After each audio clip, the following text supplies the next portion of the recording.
All right. So sorry about that. Okay. So the last three things. Um, so another mistake that new coaches make is they wait to start because they don't feel like they're at their goal yet, like where they want to be. Maybe they sign up, but then they're like, oh, I'll just wait till the end of this challenge, or I'll just wait until I get to, I lose those 10 pounds, or I, whatever. And they kind of are like waiting for those results in order to start sharing.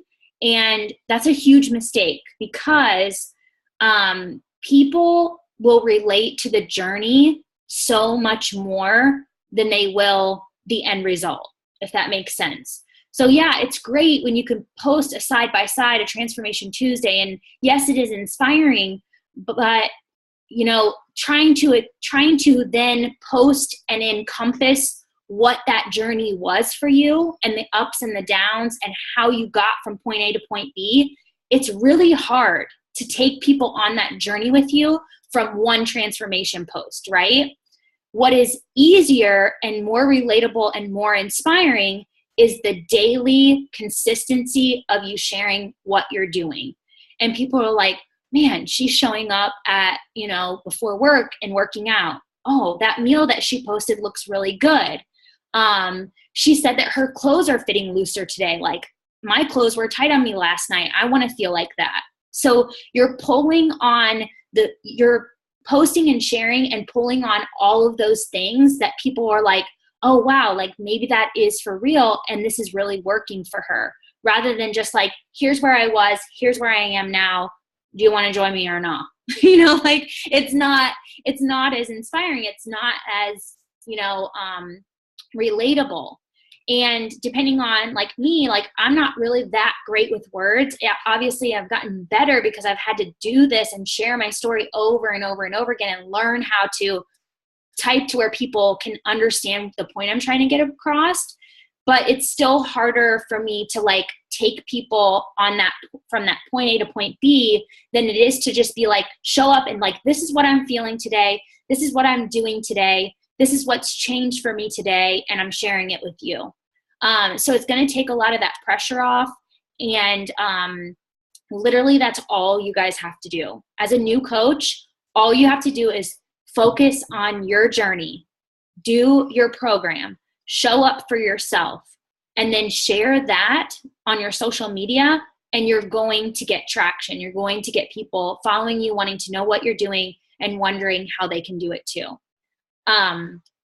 Okay, so don't wait to start until you have results. Take them on that journey and then share the results too. Okay, you have to do all 4 vital behaviors. You have to. They're called vital behaviors because every single one of them is vital to you having success. So we used to have 3 vital behaviors. Now we have 4. The 4th one is something that we were doing as coaches anyway. So I think that's why they added it as a vital behavior, but they wanted to make sure that people knew that it was something that they should be doing. So the 4 are inviting. Number one, you will not have a business if you don't invite in private messages. I invite every day in my posts as well in private messages, and that's the only way I hit Success Club. People are not coming out of the woods chasing me down like dying to buy a challenge pack. It's people that I've talked to for months and months and months, followed up with, never given up on, continuing to show up in my own journey, continuing to share my results, my story, and inviting privately. That is where I consistently grow my business. And it is the number one thing that if I stop doing that, my business completely stops. Literally, they're so linked, one and the same, that if you do not do it, you will not be successful. If you're not willing to do it, then you might as well quit. I'm just saving you the trouble, because don't torture yourself for a year and think that you can do everything but the inviting and get away with it and find success. It won't happen. I don't know any successful coach that didn't have to go out and reach people and offer this to people. Not saying that You could be a coach that maybe just wants to share your own journey and hold yourself accountable, and that's great. But if you really want to grow a business and really help people, number one, and number two, build a business that has residual income that can, make your wildest dreams come true, then you have to be inviting. Second one is reading personal development. So this, again, is another thing I say all the time. I wouldn't be here right now on this call, and I wouldn't be leading this team right now if it wasn't for personal development. I had to get out of my own head in my own way. Number one, first thing, I had to, or I would have drowned in this business. It would have been too much for me when people said no. It would have been too much for me when coaches quit. It would have been too hard for me when I didn't believe in myself. And I would have continued to take everything personally and try to be a people pleaser. And I would have been just like this lost little girl, like I always was, that didn't know how to do anything. I couldn't lead a team. I couldn't do anything. I learned all of that through personal development.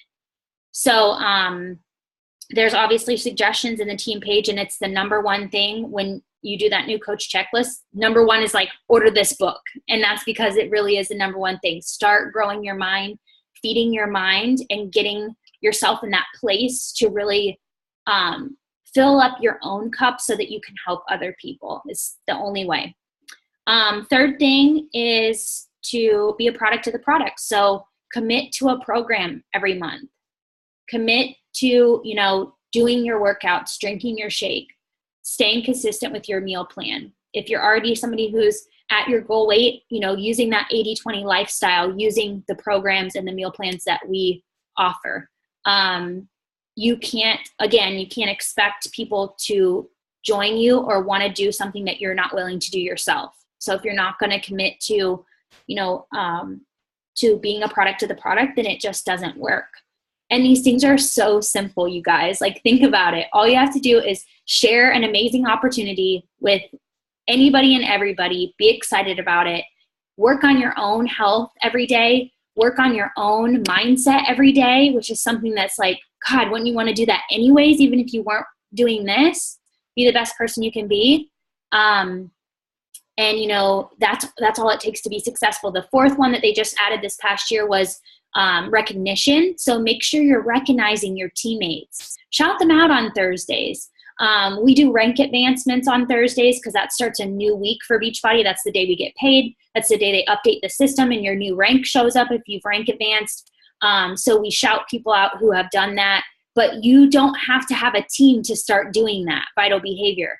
If you see somebody in the wellness community that inspires you, or another coach on our team that inspires you, shout them out on Thursday. Let people know that you're a part of something and that this is women empowering women. We're not tearing each other apart. You know how refreshing that is to see on your news feed, this girl is killing it and I'm so happy for her, rather than, tearing someone down, which is the norm nowadays. So, find a way to share that community and that recognize the people that you're on this journey with, and they'll do the same for you. That's another way of, showing up, being a team player and being seen, that you're going to make those connections, build those friendships, and truly be a part of this thing. And then the last thing is just don't quit. Just don't quit. Give it time. Be patient. I always say, be here in a year. You have to be here in a year to truly understand what this business can do, really what is possible. Also to give yourself time to grow and have those ups and downs and really work through it and still be here and know that you can do this thing. Being an entrepreneur is not easy, you guys. That's why only 3% of the population does it. You realize that? 3%. That's a very, very small amount of people that are successful entrepreneurs. And the 3% are the ones that really believe in what they're doing. They're sharing that unapologetically with the world, and they never quit. That's it. So, I wouldn't, the way our system works, and for some of you that may not understand, your coach or me, if I'm your upline or whoever your upline is, it does us no good to sign people up. It really doesn't. Like, I could care less about the $40 or whatever it was to sign you up. It doesn't do us any good until we help you become successful. That's how our business model works. We want to give you every opportunity to do that. And whatever your dream is, whatever your goal is, we want to make sure that you know what it takes to make that happen. So that's why I do these calls. That's why we have the trainings that we do, why we have the resources in the team page, because the only way that we're successful individually and as a team is by helping one another succeed. That's how it works. The more successful that I am at helping my coaches be successful, the more we all make, all of us, as far as income, the more our team grows and the more success that we have. So I say that to say, none of this stuff that we tell you to do is like to keep you busy or to like have you like just give you something to do or like talking out of our butthole here. This is seriously exactly what it takes to be successful, and we wouldn't tell you to do it if it didn't. Okay. So does anybody want to share anything? I mean, there's quite a few leaders on here who probably get questions from their new coaches. Is there anything that you want to add that might be helpful that you hear often? Yeah, I like wanted to point one thing out. Like where you were saying, like, YouTube, like, like you will find like, all the elite coaches like have their YouTube channels and they have like, their own personal like Facebook fan pages. Don't like them because they are public pages, and then your friends on your list will be like, oh, this is what this is what like she's doing, I'm gonna go check her out, and they're gonna go sign up through the elite coach, not through you. So like I'm obsessed with Melanie Mitro, but I do not like her page. I like only watch her live videos like on YouTube replays, because I know every Tuesday she has her tips, so it'll be uploaded on YouTube on Wednesday, and that's how I do it, because I don't want any of my followers that are like watching what I'm doing to go through Melanie Mitro. Yeah, that is such a good point. I had to fight with somebody to get her to sign up with me over Bonnie Engel because of that. She literally said, well, I saw you liked one of her posts and I thought you guys were like on the same team, but she seems to like have a lot of success or whatever. And I was like, no. So from that point on, I was like, I'm not liking. So obviously, encouraging and liking, supporting other girls on the team, that's different. But when you're going to a like page that has, 30,000 likes on it, and you're liking that like page from another coach, it's the way the Facebook algorithm works is when you like it, it shares it with your friends. And it says, Michelle likes Melanie Mitro. And then your friends are going to go to her page and go, oh, wow, she's a top coach. She's this, that, and the other, and has all this success. And then without even knowing her, might sign up with her just thinking that they're getting, a better whatever. So yeah, that's such a good point. And that has happened to me before. And ever since then, I'm like, unliked everything. I like everybody on the team stuff. I don't care about that. I don't care because we're really it's all one and the same. It doesn't matter if they sign up with me, you, whatever. But that is a good point. Anybody else get any like constant the same questions? I think you hit on it good, but the whole you don't have to wait until you're at your goal. I've been running into this so much. Everyone wants to sign up as a coach, and then because obviously it makes the most sense. It doesn't make sense to not sign up as a coach. But then they want to say, but I want to do my first couple, and then whenever I'm where I want to be, then I'll start, coaching. I'm like, I'm not where I want to be yet. Like, I'm not at my goal, but it just makes you feel more real. You're more relatable, you're more real, and you're not just some girl that lost some weight and now I'm saying like, here, you can do this, Yeah. So start now, don't wait. Yeah, definitely. And I always tell people, I just ask them, what's more inspiring to you? Seeing somebody who shows up and says, oh, look at me, I already reached my goal, or seeing someone go through a process of trying, to be consistent and showing up and working out, and what is more inspiring to you? And they always say the journey is way more inspiring than the result. So once they understand that that's what inspires them, they're going to know that's what inspires other people too. And hopefully they'll feel more comfortable. And then, again, like not caring what people think, because people are it's not going to matter either way. And at the end of the day, do you really want to, look back and say like, man, it was really worth not going after my dreams because at least I felt like nobody talked about me. Like, what? Who cares? Let people talk.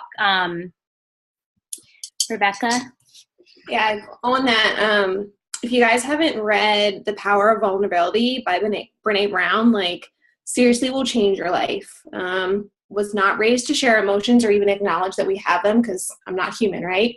But like, I've been going through a lot of personal stuff, and I was like, you know what, screw it, I'm just going to share it. And I had like 3 or 4 people that I haven't talked to in years reach out to me last night, and like, who cares if they don't sign up, but like connected with them and made them feel validated that they're not alone. And like, for me, like that's 99% of why I became a coach. So like, don't be afraid to show like the ugly side of you. Like, yeah, we have this amazing journey and we have these great tools, and like, yeah, I love when my abs are popping, or I love when I've maintained my diet. But like, what I love more about this is the connection with people, and like share that. Like one of somebody that's in our team, I think she's a nurse, somebody else's upline, like Jamie, I can't say her last name, but like, she's really been struggling. Like, I reached out to her, never met her, like that connected to her. Like, just don't be afraid to be vulnerable and put yourself out there and be imperfect, because we're not, and people relate to that more. So just my personal experience this week, because it's been hell, but it was really good to get out there. So yes. And I am that person who I constantly fall back into that posting like I'm perfect, and I have to catch myself, because when things start to, like, when I feel like I'm struggling in my business, I go, all right, what am I doing? What am I not doing? I try to reevaluate myself. I look at my social media and I'm like, I haven't shared any struggle. I'm not sharing anything that makes people feel something. You know what I mean? Like, I'm not sharing, we can put on this glamorous side of coaching, and there are so many fun and awesome things about it, but the struggle is where people connect with what you're doing, why you do it, and that they want to do it with you. And like she said, like, even if they don't ever sign up, like, don't you want, it's freeing for other people, but it's also the most freeing for you. I'll never forget the first post that I shared about my dad, and I was like so afraid that like a family member of his was gonna get angry, or that people were just gonna be like, oh my God, like, she's crazy. Like, she is just like this, warped little girl or whatever. And I was so afraid of all the wrong things. And then what happened is, just like that, people reached out and were like, oh my God, I relate to that so much. You have no idea. I never knew that about you. All of that stuff. So that's when you're thinking about your story. I talked about how important it is to share your story constantly. And if you feel like you're saying the same thing over and over and over again, good. That's what you're supposed to do, because you're always going to have new people looking at your stuff, and you constantly have to be sharing you. So the way to do that is figure out what your struggles were, make a list. And that's like what she was saying. She pinpointed something last night that she was struggling with, and she just went ahead and shared it, and she got more connection out of that than she has by sharing anything else. So pinpoint what your struggles have been in your past, or even currently, and then also share what is helping you overcome that now. Relate it back to this opportunity, or relate it back to something that you're doing. And then also let people know what your vision is for the future. Yes.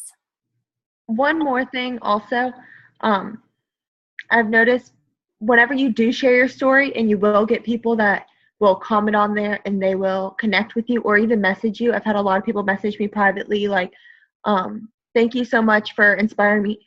Don't take that as an opportunity to just jump on them with a business opportunity. Wait for them at that point in time to come to you, because you don't want them to feel like you're sharing for that opportunity. If they like mention it, then go about it. But don't push that right in the beginning. At least give it a couple of days or something. Yeah. So I do that too. I always try to have a conversation with them, and then I don't say anything the first time about anything. I'm just like, thank you so much, or like I ask them more about themselves. But if I'll wait like a couple, 3 or 4 days, maybe a week, everything that I post, I will reach back out and be like, listen, like, I see you keep liking my stuff, but like, are you interested in what I do at all, or whatever? This is the other cool thing about inviting and posting that will help you guys so much is because I treat this like a business, and my social media is not for fun. My social media is my livelihood now. You guys understand that? Like, I have to work my social media like a business, or I don't have an income. And so I show up every day and talk about what I do, who I am, why I'm doing this, my story, whatever. So every single day I have the opportunity to talk to new people because I'm sharing about what I'm doing, right? So I can always go back and go through that list of people that liked, commented, whatever, or who have been interacting with me. And I can send them a message and say hello, introduce myself, thank them, talk to them, whatever, and then invite them. Stephanie said should she delete them? Do you have one that talks about the products? You have posts that talk about the products, you mean? I wouldn't delete anything that you've done so far. I feel like we all make mistakes as a new coach. You guys, I posted like a Shakeology photo from the Beachbody website that like literally had a picture of the shakes on it and the pricing and everything when I was a new coach. Like I did it all wrong too. But we didn't have trainings like this. And my coach and the other coaches I was watching were saying that stuff. And so I was really just doing what they were doing. And it wasn't until, we figured out like, hey, there's a better way to do this that really gets you more traction and gets you more conversations with people that we changed it. So I would say keep whatever you have, but just make that switch from here on out. Yeah, that's okay. Totally okay. It's not like, oh my God, you got to start all over or anything, but it's just like, keeping that in mind when you're typing your post and understanding why, that it gets people more intrigued. And hi, she's so cute. What are you eating? Peanut butter or something? What does she have in her mouth? Say hi to everybody. Hi. No, I'm surprised Zoe, she must be asleep in there. Normally she Ignite my baby fever. Let me see. Your child. My live video from today, Zoe climbed up on the bed behind me naked and her butt was out. I was like, okay, I gotta go. I'm like trying to talk to her like, oh. I love her. She was in the living room with her little tablet. She heard me on the live video. She took all of her clothes off. I know exactly what happened. She took all of her clothes off and then came in the room and then climbed up behind me and her butt was in the thing. And I was just like, why? I know she had clothes on before I got on the video. She does. All right. Does anybody have any questions from that? Was that helpful for you guys? No. Madison, I don't know if you were on in the beginning, but I gave you a shout out about your emerald. Congratulations. Thanks. Super proud. Yeah, I wasn't there, but thanks. All right. Well, if you guys don't have any other questions, then I will talk to you guys later, and I will upload this to my YouTube so that you can share with your coaches in the future. I think it'll be a good thing for them to watch and get that information. It's also in the checklist mostly, but sometimes hearing it, is different from reading it. So, all right. Bye, you guys.